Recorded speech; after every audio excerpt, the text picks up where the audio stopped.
Hammy here, coming to you with the third video from Chapter 12 over Section 12.3, on which we'll look at RNA and also the genetic code. After the scientists kind of figured out the structure of DNA, they realized how DNA was able to copy itself. The next question was, how is this genetic code used? Okay, how is it expressed? Okay, how is that genetic code expressed? Well, a couple of scientists along the way, Archibald Girard. Girard described inborn errors of metabolism, was a physician, but mainly spent his time as a scientist. And with his patients, he would collect a lot of urine samples and was really connected back to the studies of Mendel in the late 1800s, early 1900s. He started to begin to understand that there were these metabolism errors. Things went wrong somehow with the genetics, and they were passed, and was the first to kind of describe a human recessive disorder, and wrote papers. I forget what the disorder was called, but he mentioned albinism and a bunch of other things that he believed were passed recessively, and he tried to explain or proposed ideas of kind of what was going wrong for that to happen.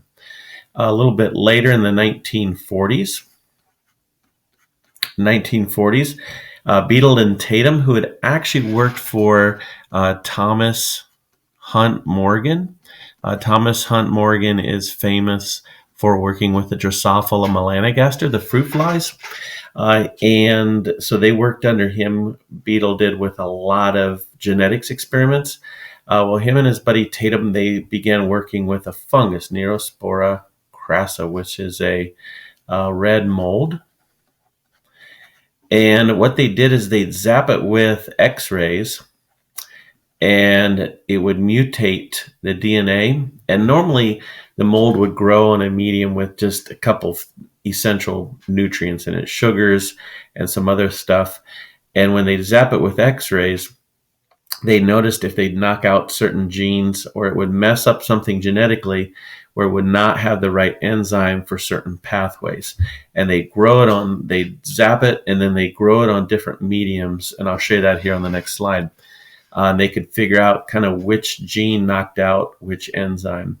And they kind of hypothesized that each gene has the instructions for making an enzyme that was part of a metabolic pathway. So this began the idea of the flow of genetic information. It's from DNA, then to RNA, and then to kind of expressed as a protein. Here's kind of a closer look at their experiment.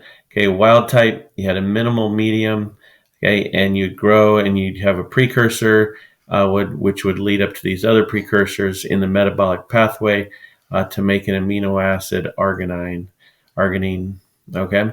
And then when they would zap it, okay, if they zapped it and they took out gene A, notice that would stop the metabolic pathway here. So it would grow where it had ornithine, okay, here, then it would grow. Okay, because once it had this, it had the other enzymes, it could continue on to make the amino acid down here. If they did a certain mutation that would take out gene B, this one here, okay, that stopped the pathway here. It would only grow if citrulline was present. And if they took out gene C, okay, they knocked it out here, it would only grow where there was already arginine present because they couldn't make it. And again, this led them to believe that there were genes that coded for each of these enzymes, and if they mutated it, then the enzyme wouldn't work and it would block that pathway. So it began the idea of that, hey, each gene codes for a protein, each gene codes for an enzyme, and that's how it is then expressed in our cells, in our phenotypes.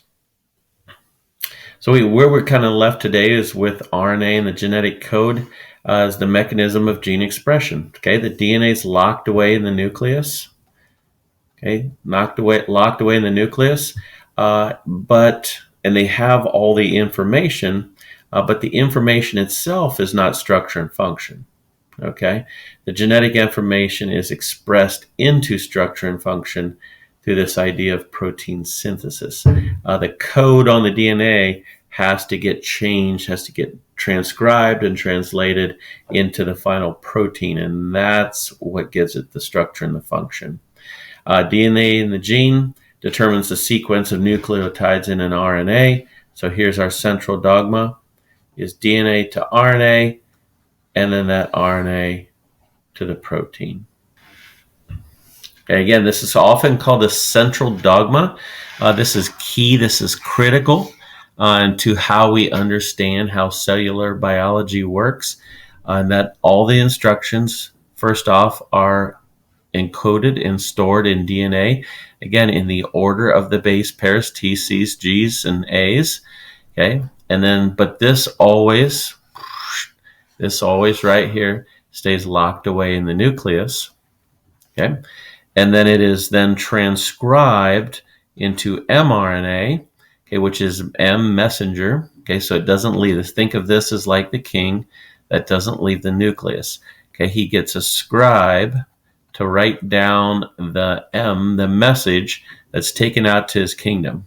Okay, but maybe it's in a different language. So all the people, all the peasants out here, the polypeptides, which is just another name for the proteins. Okay, that message has to be translated from mRNA into a polypeptide, which happens again at the ribosome. Remember that we read 3 at a time. Okay, it's a triplet code, and each triplet is called a codon. Okay, so remember, if we're reading here, T on the DNA gets flipped to A on the mRNA, C to G, and G to C. And that's codon 1. And that codon 1 at the ribosome, tRNA, transfer RNA, will have the anticodon, okay, which would be, instead of T now, would be UCG, would go out and grab the amino acid serine. Okay, so notice here, North Carolina cougar. Okay, here's an amino acid, here's an amino acid, here's an amino acid. These are all AAs. These are all amino acids. Okay, and so we're getting our primary structure here. As you read triplet codes on the DNA, change to mRNA, that will tell us what amino acid is placed next. And so the genetic code is kind of a language that speaks into how we form or build proteins. Okay, this RNA stuff is ribonucleic acid. Okay, there are 3 differences between RNA and DNA. RNA contains the sugar ribose instead of deoxyribose in DNA. That's hence DNA, deoxyribonucleic acid. It's just one of the carbons on the sugar is missing an OH group in the deoxyribose, where it's not in the ribose. Okay, number 2. Okay, this is one difference. Second difference, RNA has 4 types of nitrogenous bases. You'll recognize 3 of them: guanine, cytosine, adenine.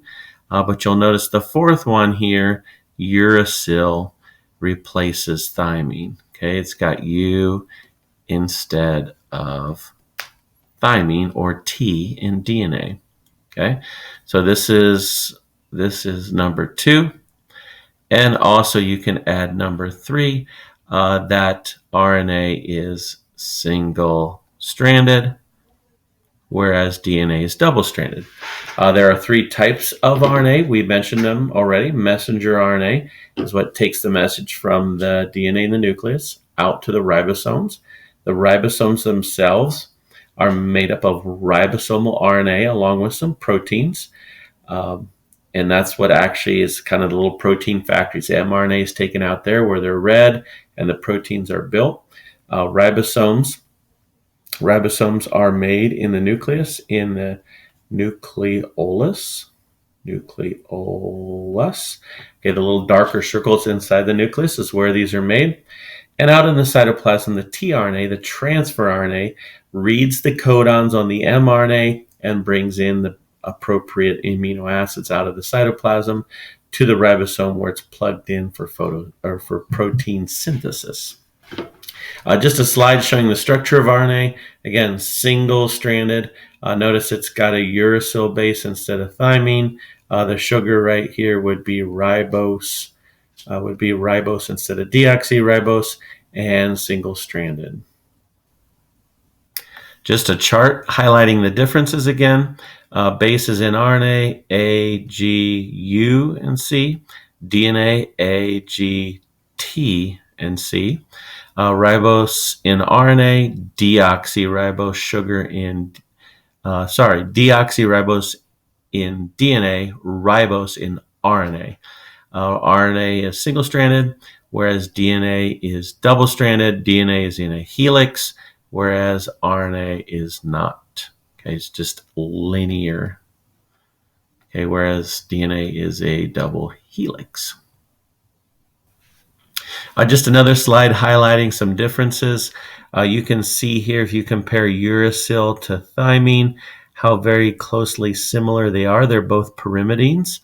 Okay, they're both pyrimidines, and you can see that they're NH, O, NH. It's just this little difference out here is very noticeable right here. Okay, but very, very, very similar. Okay, single-stranded instead of double-stranded.